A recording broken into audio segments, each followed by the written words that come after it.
মাত্র দুদিনের অপেক্ষায় বাংলাদেশের বিশ্বকাপ ভাগ্য। জাতীয় দলের সদস্যরা এরই মধ্যে নিজ নিজ জার্সি এবং ব্লেজারের মাপ দিয়ে রেখেছেন। পুরো দমে সেসব তৈরির কাজ চললেও টি-20-র বৈশ্বিক আসরে যাওয়া নিয়ে ধোঁয়াশা কাটেনি। অনিশ্চিত এই পরিস্থিতির মধ্যে বিশ্বকাপ দলের এক সদস্য গতকাল বিসিবির কয়েকজন কর্মকর্তার কাছে জানিয়েছিলেন যে আদৌ তাদের যাওয়া হবে কিনা। ঠিক এরকম জবাবই পেয়েছিলেন তিনি, আর দুটো দিন অপেক্ষা করো। পরিস্থিতি জটিল আকার ধারণ করার অনেক আগেই জাতীয় দলের বিশ্বকাপে যাওয়ার প্রক্রিয়া শুরু করেছিল বিসিবি। ভারতের ভিসা ফর্মেও বিশ্বকাপগামী দলের সদস্যদের সই স্বাক্ষর নিয়ে রাখা হয়েছিল।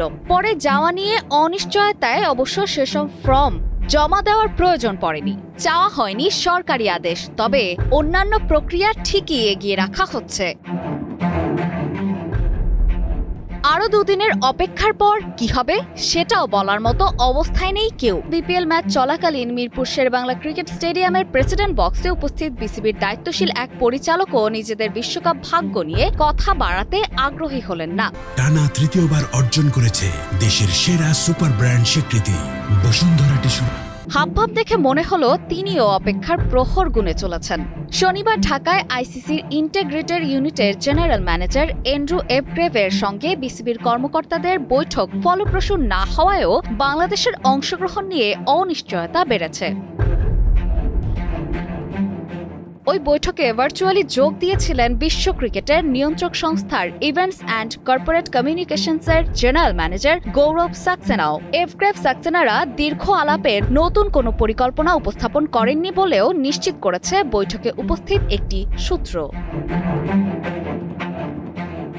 এমনকি ভারতে বিকল্প কোনো ভেন্যুতে গিয়েও খেলার প্রস্তাবও তারা উত্থাপন করেনি বলে জানা গেছে। তারা শুধু ভারতে গেলে বাংলাদেশের দলকে কোন পর্যায়ের নিরাপত্তা দেয়া হবে সেই প্রোটোকল উপস্থাপন করে যাওয়াতেই আগ্রহী ছিলেন বেশি।